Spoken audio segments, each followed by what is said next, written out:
आम आदमी पार्टी को छोड़ भारतीय जनता पार्टी में विलय करने के बाद एक प्रतिशोध और बदले की आग में जल रही पंजाब सरकार और आम आदमी पार्टी ने जिस प्रकार से वेंडेटा पॉलिटिक्स और बदले की भावना से प्रेरित होकर पंजाब की स्टेट मशीनरी का इस्तेमाल करके तमाम वे सांसद जिन्होंने संविधान के प्रावधानों का इस्तेमाल करते हुए आम आदमी पार्टी से अपनी असहमति दर्ज कराते हुए उसे त्यागा, इस सारी वारदातों को, कथन को हमने आज ऑनरेबल प्रेसिडेंट ऑफ इंडिया के समक्ष रखा और सीधे तौर पर यह बात कही, और मैं आम आदमी पार्टी को भी यह बात कहना चाहता हूं कि जब तक थे आज्ञाकारी तभी तक थे संस्कारी,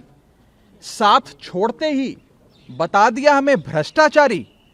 जो लूट खसूट को कहते हैं कट्टर ईमानदारी, आप ही बताइए आखिर उनसे कैसे कोई निभाए यारी। आम आदमी पार्टी जो पानी पी पी कर सुबह से शाम तक पूरी दुनिया पर बदले की राजनीति का आरोप लगाती आती है, वे आम आदमी पार्टी आज अपनी नाव को डूबता देख वे सांसद जिन्होंने अपना रिश्ता नाता तोड़ लिया आम आदमी पार्टी से, उनके खिलाफ एक बहुत ही डेंजरस वेंडेटा पॉलिटिक्स कर रही है। हमने 24 अप्रैल 2026 को आम आदमी पार्टी को त्यागा, भारतीय जनता पार्टी में विलय करी और उसके बाद से लगातार हमारे तमाम सांसदों का उत्पीड़न शुरू कर दिया गया। सबसे पहले world cup winner Harbhajan Singh साहब को उनके घर के बाहर देशद्रोही लिखा। आम आदमी पार्टी के लोगों ने पंजाब पुलिस की मदद से उनके घर पे पथराव किए और उनकी माता जी और सिस्टर्स के बारे में न जाने क्या क्या बातें उनके जलंधर में स्थित निवास पे जाकर नारेबाजियां करी।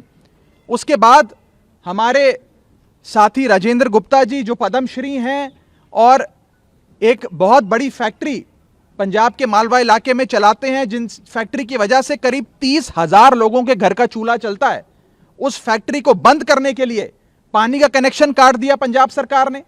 पॉल्यूशन बोर्ड जो पंजाब सरकार का विभाग है उसने जाकर रेड करी और वहां पर फैक्ट्री किस प्रकार से बंद करी जाए वो कार्रवाई शुरू कर दी।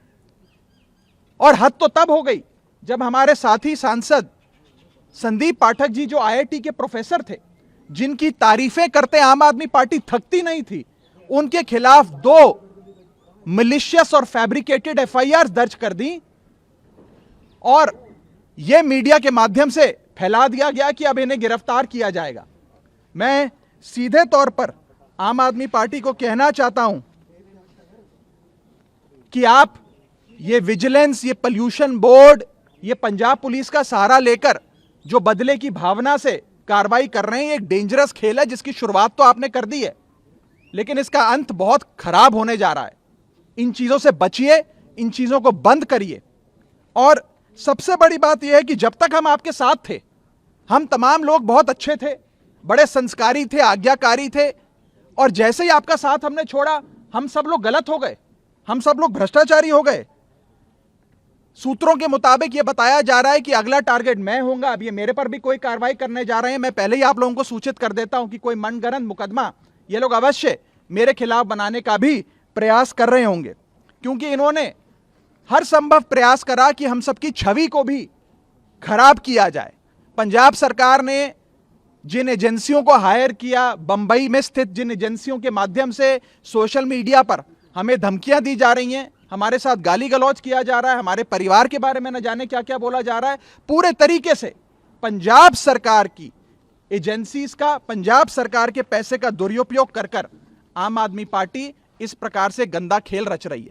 इसीलिए मैंने कहा था कि आम आदमी पार्टी में एक टॉक्सिक वर्क कल्चर है और भ्रष्टाचार और कॉम्प्रोमाइज लोगों के हाथ में, भ्रष्टाचारी और कॉम्प्रोमाइज लोगों के हाथ में आम आदमी पार्टी पूरी तरीके से फंसकर रह चुकी है।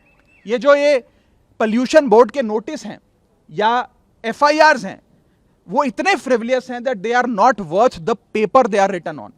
जुडिशरी में इन तमाम दस्तावेजों को फाड़ कर फेंक दिया जाएगा, लेकिन जिस प्रकार से मशीनरी का, सरकारी मशीनरी का दुरुपयोग हो रहा है, यह आज आप सबके सामने आना बहुत जरूरी था। मैं अंत में बस इतना ही कहना चाहूंगा कि आम आदमी पार्टी के पास एक राज्य में सरकार है और एक राज्य की पुलिस है। भारतीय जनता पार्टी के पास 21 राज्यों में सरकार है, 21 राज्यों की पुलिस है। आप जो एक गंदा खेल शुरू कर रहे हैं प्रतिशोध का, बदले का, वो कहां जाकर रुकेगा उसकी कल्पना भी आप नहीं कर सकते। इससे बचिए। और अंत में मैं बस पंजाब सरकार के अधिकारियों को भी कहना चाहूंगा कि आप सब बहुत सम्मानित लोग हैं। इनके आम आदमी पार्टी सरकार द्वारा जो आपको डराया जा रहा है, नेताओं द्वारा डराया जा रहा है, ओएसडीज द्वारा डराया जा रहा है कि आपका तबादला कर देंगे, आपको सस्पेंड कर देंगे अगर आपने हम 6-7 लोगों के खिलाफ कार्रवाई नहीं करी। मैं उन अधिकारियों को भी कहना चाहता हूं कि आप उनकी धमकियों से डरिए मत। आम आदमी पार्टी की पंजाब सरकार चंद महीनों की सरकार है। अब उनका बहुत जल्द पंजाब से सफाया होने जा रहा है। उसके बाद ये तमाम लोग शताब्दी में बैठकर दिल्ली पहुंच जाएंगे। तो इनके डर और इनकी धमकियों से आप बिल्कुल भी अपने आप को इन्फ्लुएंस मत होने दीजिए। कानून के तहत और देश हित में फैसले लीजिए। बस मैं इतना ही कहना चाहूंगा। और अंत में जो लोग खुद राजघाट जाते हैं महात्मा गांधी जी की समाधि पर सत्याग्रह का सहारा लेने, आज वही लोग पंजाब की मशीनरी का इस्तेमाल कर चुन चुनकर हम सब के खिलाफ कभी विजिलेंस, कभी दिल्ली पुलिस, कभी पॉल्यूशन बोर्ड से कार्रवाई कर रहे हैं। यह जनता के सामने आना जरूरी है और खास तौर पे पंजाब की जनता के सामने तमाम चीजें आनी बहुत जरूरी थी। मैं अनुरोध करूंगा संदीप जी से वे आगे की बात रखेंगे।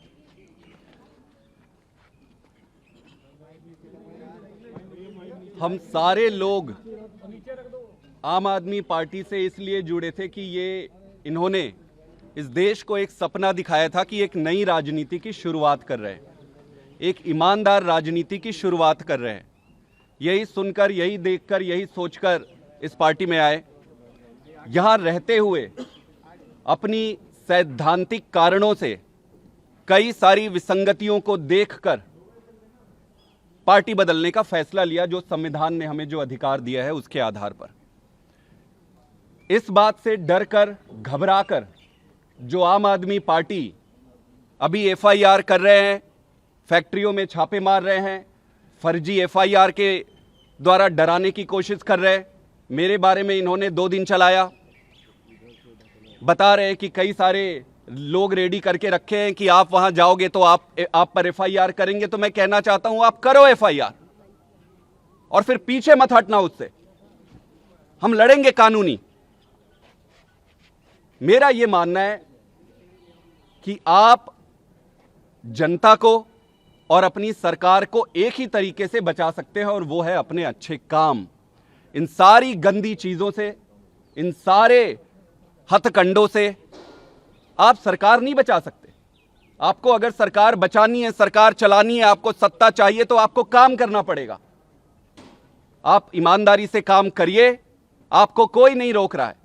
लेकिन इस तरीके से झूठे और फर्जी अगर एफआईआर करके अगर आप सोचोगे कि रोक लोगे तो यह संभव नहीं है। सर पर कफन बांधकर निकले और जो देश हित में सही है, जो देश के लिए सही है, वही कर रहे हैं। Thank you. संदीप जी, राघव आप बताइए, आपसे आपकी की मांग क्या थी? राष्ट्रपति से उन्होंने क्या आश्वासन दिया है? थोड़ी देर में भगवंत मान भी आने वाले हैं। महामहिम राष्ट्रपति जी से हमने जो कुछ दिनों में जो चल रहा है उसके बारे में बताया और उन्होंने हमें आश्वासन दिया कि संविधान के तहत जो भी प्रोटेक्शंस है, संविधान के तहत सारी मदद दी जाएगी। सर, सीएम आ रहे हैं, सारे एमएलए को लेकर आ रहे हैं, मुझे रिकॉल करना है। क्या ये देखिए, हमने ऑनरेबल प्रेसिडेंट ऑफ इंडिया को ये तमाम जो वेंडेटा पॉलिटिक्स की वारदातें हैं उनसे अवगत कराया और उन्होंने साफ तौर पर यह कहा कि वे स्वयं भी और भारत का संविधान भी हमें पूरी प्रोटेक्शन देगा। उनके शब्दों में बता रहा हूँ, बाकी जो विस्तार से बात हुई वो हमारे बीच की है। जहाँ तक पंजाब के माननीय मुख्यमंत्री की बात है कि वे भी आज आ रहे हैं, उनका अधिकार है, वे आए। लेकिन मैं बस इतना ही कहना चाहता हूँ कि पंजाब सरकार का जिस प्रकार से मिसयूज और अब्यूज़ हो रहा है मशीनरी का, वो बहुत गलत है, गैर संवैधानिक है और पंजाब के लोग इसे कभी स्वीकार नहीं करेंगे। मैं आपको स्पष्ट बताऊं, जब से खास तौर पे राजेंद्र गुप्ता जी पर, जो एक वहाँ के नामी बिजनेसमैन हैं, उन पे उनकी फैक्ट्री को बंद करने की और उन पर FIR करने की कोशिशें हुई हैं, तब से पूरे पंजाब की व्यापारी कम्युनिटी, बिजनेस कम्युनिटी आहत है। वो ये सोच रहे हैं कि अगर एक शख्स जिसने अपनी असहमति दर्ज कराई, लोकतांत्रिक तरीके से कॉन्स्टिट्यूशनल प्रोविजंस का इस्तेमाल करते हुए 2/3 सांसद अगर एक पार्टी से अपना नाता तोड़ लेते हैं, उसके बाद अगर इस प्रकार का वेंडेटा अनलीश किया जाता है, तो पंजाब में कोई भी बिजनेसमैन सेफ नहीं है, कोई भी व्यापारी सेफ नहीं है, इनफैक्ट कोई भी नागरिक सेफ नहीं है। लोगों के मन में एक डर है, एक भय है और पंजाब सरकार के प्रति नफरत है। जितनी जल्दी मानयोग CM साहब और पंजाब के अधिकारी ये बात समझ जाएं, उतना अच्छा है।